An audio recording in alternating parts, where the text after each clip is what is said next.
7, tu vas te centrer sur un level 4. Non, non, 7. 7. Parce que moi, la distribution, c'est juste nous dans... C'est le même solution, mais sans... Sans qu'on le voit, mais il le fait quand même. Oui, et c'est avec 85 millisicrons. Et tu as fait des simulations uniquement sur n égale 3 ou tu as fait des simulations pour d'autres nombres? En principe, beaucoup. Par exemple, si tu prenais un nombre comme 6 ou 7, ça passerait peut-être moins par 0. Très tôt, dès les années de lycée, je me suis beaucoup intéressé à la science. J'étais fasciné par l'idée de recherche scientifique. J'étais aussi intéressé par les lettres, par l'histoire surtout, qui était un domaine que je pouvais aborder de façon plus facile avec mes parents qui avaient une formation littéraire. Mais ce qui l'a emporté, c'était mon goût, je pense, pour le calcul et les mathématiques et la réalisation très tôt que la nature obéissait à des lois mathématiques. C'était l'époque, à la fin des années 50, des premiers satellites artificiels, des fusées. Et je me souviens du plaisir esthétique que j'avais eu en constatant que j'étais capable, à partir de ce qu'on avait appris, à partir des lois de Newton, de calculer la vitesse de satellisation, la vitesse de libération. Et dès cette époque, j'ai pensé que c'était ce que je voulais faire, appliquer les mathématiques pour comprendre le monde physique. Un peu plus tard, je me suis retrouvé à l'école normale, et là, ça a été une révélation. On est passé de la physique classique, avec son déterminisme, la relativité, à la physique quantique, qui était beaucoup plus ouverte, qui forçait à repenser des concepts fondamentaux du monde. Je pense que les mathématiciens, mes collègues matheux, avaient le même vertige. Ils voyaient un peu leur certitude s'effondrer. C'était l'époque du bourbakisme triomphant dans les années 60.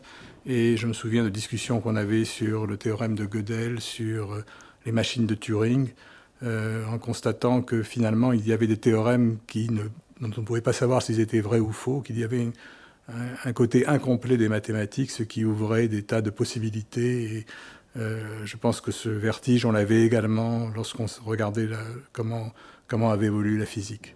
Heureusement, on se trouvait plus face à des certitudes lorsqu'on faisait des expériences. Et j'y ai été confronté très tôt, puisque je suis rentré au laboratoire qu'on appelait alors le laboratoire de spectroscopie hertzienne de l'école normale, qui était dirigé par Caster et Brossel, et qu'on appelle d'ailleurs maintenant le laboratoire Caster-Brossel. Et donc très vite, j'ai été amené à faire des expériences qui étaient alors des expériences de pompage optique. On se servait de la lumière pour manipuler des atomes, et on pouvait faire au laboratoire des expériences conceptuelles relativement simples, où on mettait en évidence ces lois quantiques si contre-intuitives que je venais d'apprendre dans la partie théorique de ma formation.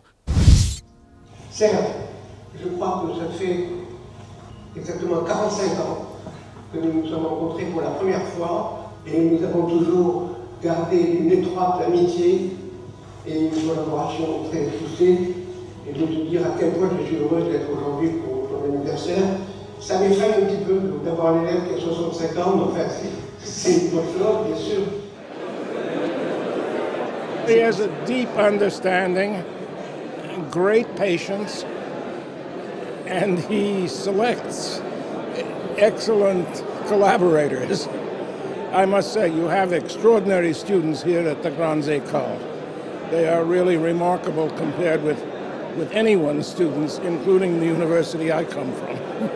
Je ne sais pas comment on dit ça en français, mais en anglais on dit fair. Quand on travaille chez lui, on n'est pas vraiment un esclave ou une vis dans une machine, mais on est un homme, quoi. Je vais parler avec elle parce que je suis en train de préparer pour elle. Mais j'espère qu'elle a rien dit. Non, et je l'avais invitée tout bien et tout ça.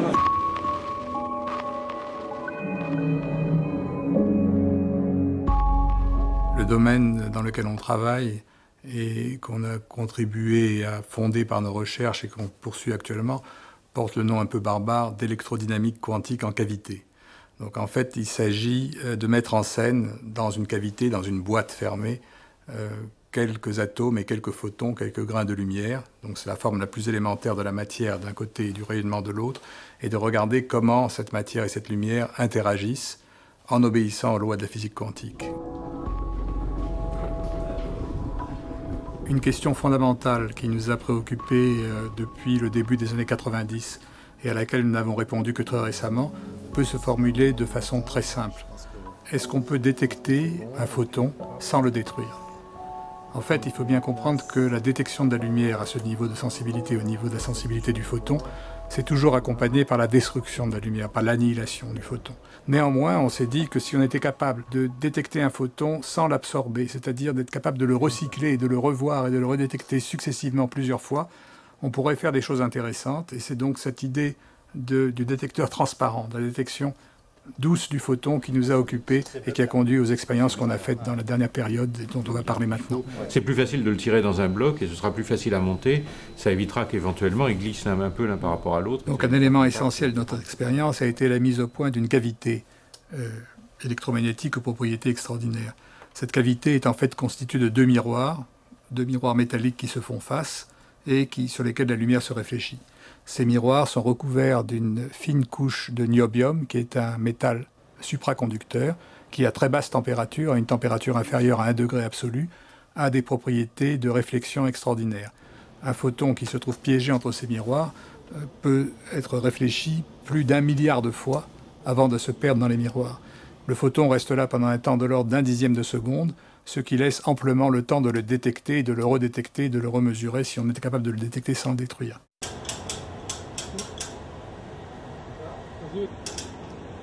Le deuxième élément important, c'est précisément le détecteur. Et le détecteur que nous avons utilisé, c'est un atome, mais pas un atome ordinaire, ce qu'on appelle un atome de Rydberg. Un atome très excité, qui a été porté par une excitation lumineuse optique dans un état où l'électron tourne autour du noyau sur une orbite de grand diamètre.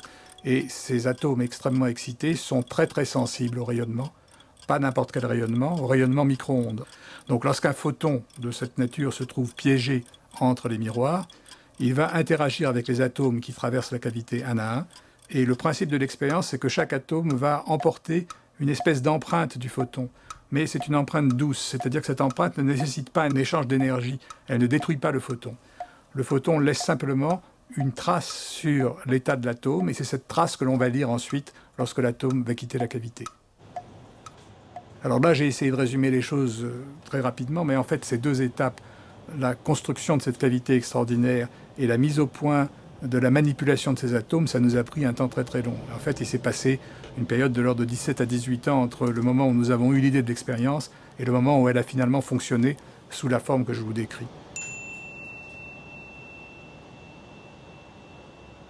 Les atomes de Rydberg permettent également de préparer ce champ dans des états étranges, des états superposition bizarres. On a ainsi pu préparer un champ dans une superposition de deux états correspondant à des phases différentes. Et ce phénomène rappelle l'existence de ce fameux chat que Schrödinger avait imaginé être à la fois vivant et mort. On peut réaliser donc ces états de superposition dans la cavité, et on peut, à l'aide des atomes, faire la radiographie de ces états. Et lorsqu'on fait la radiographie de ces états, on constate effectivement que ces états présentent deux pics séparés dans cet espace abstrait. Chacun de ces pics correspond à chacun des états de phase différentes, c'est-à-dire qu'un des pics peut être associé à ce qu'on peut appeler le chat vivant et l'autre pic au chat mort. Et entre les deux pics, on a une succession de crêtes et de vallées avec des régions où les amplitudes prennent des valeurs positives et négatives. C'est ce qu'on appelle une interférence quantique. Et ces crêtes et ces vallées sont en fait la signature du caractère quantique de notre système. La signature qui fait que ce système est différent d'un simple mélange statistique d'un chat vivant et d'un chat mort. Le chat n'est pas vivant ou mort comme il le serait classiquement, le chat est à la fois vivant et mort, avec des manifestations quantiques de cette superposition d'états. Et nous avons même pu aller plus loin, nous avons pu faire une radiographie au cours du temps et mesurer dans le temps comment ces superpositions quantiques disparaissent. En fait, dû au couplage du système avec son environnement, au bout d'un certain temps, ces oscillations quantiques, qui sont de la signature quantique du système, s'évanouissent et le système se transforme en un simple mélange statistique classique.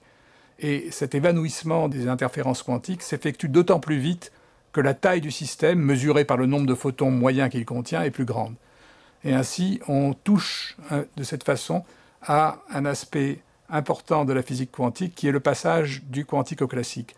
Pourquoi les systèmes macroscopiques formés d'un très grand nombre de particules se comportent-ils de façon classique? En fait, la décohérence, ce phénomène qui fait disparaître les interférences quantiques, se manifeste, et il se manifeste d'autant plus vite que le système est plus grand. Et nos expériences permettent de toucher un petit peu ce phénomène, d'explorer cette frontière entre le monde quantique et le monde classique.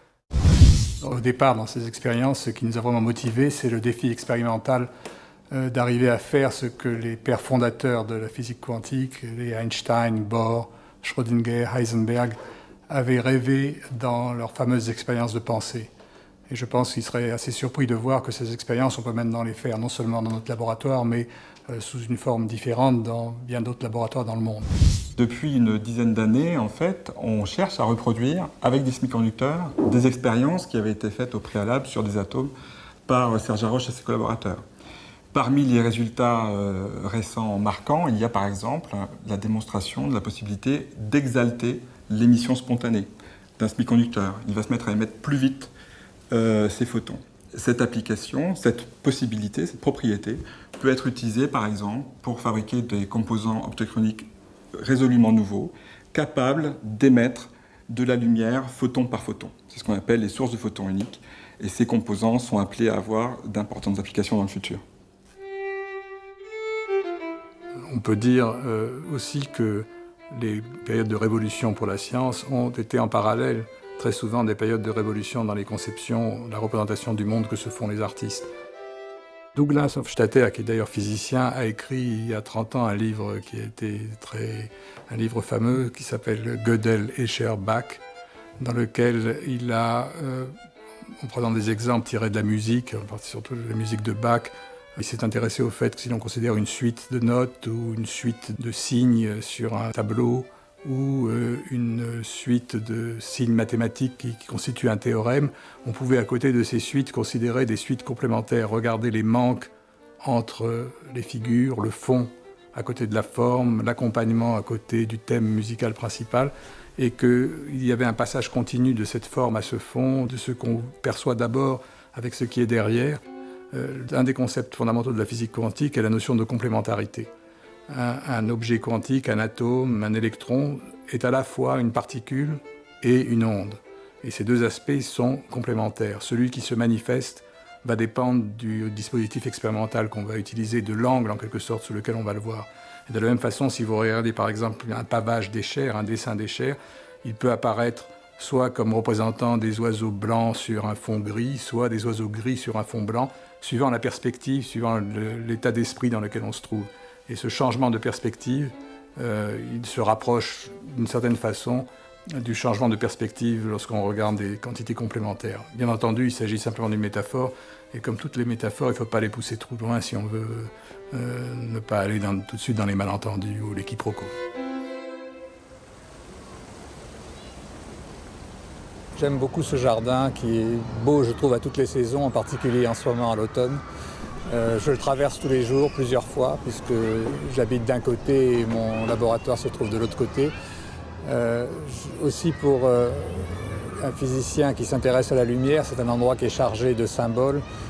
À une extrémité, vous avez le palais du Luxembourg, et on dit que c'est en étudiant la réflexion des rayons du soleil sur les fenêtres de ce palais que Malus a, au début du XIXe siècle, découvert la polarisation de la lumière et les lois qui la régissent. Et cette polarisation joue un rôle essentiel aujourd'hui, par exemple pour la propagation de l'information quantique dans des fibres optiques, puisque cette information est codée dans la polarisation. Et cette information, elle se propage à la vitesse de la lumière. Et si on regarde l'autre côté de ce jardin, on trouve l'Observatoire de Paris, où l'astronome Romer a, au XVIIe siècle, mesuré pour la première fois, évalué pour la première fois avec précision la vitesse de la lumière en s'intéressant aux éclipses des satellites de Jupiter. Mais j'ai aussi des souvenirs plus personnels ici, puisqu'on habite ici depuis plus de 30 ans. Et dans les années 70, j'y promenais avec Claudine, on promenait nos enfants, Julien et Judith. Je me souviens qu'ils se sont même baignés dans la fontaine de Carpeaux un été de canicule. Maintenant, j'y vais avec mes petits-enfants de temps en temps. Donc voilà, j'aime beaucoup la continuité, la fidélité au lieu est importante pour moi. Et la fidélité et la continuité dans le travail, dans la recherche également. J'ai travaillé pendant très longtemps avec Jean-Michel Raymond et Michel Brune. On forme un groupe depuis plus de 20 ans. On travaille sur un sujet qu'on poursuit avec passion et je dirais avec acharnement. Et sans cette passion commune partagée, je pense qu'on ne serait jamais arrivé au résultat qu'on a obtenu. En plus du travail scientifique, on partage également des tas de choses, d'autres choses. Je pense pouvoir dire qu'une amitié s'est développée entre nous. Et ce mélange de relations personnelles et professionnelles est très important pour moi. Et Je pense que j'ai eu beaucoup de chance de pouvoir allier ainsi la vie personnelle et la vie professionnelle de façon harmonieuse.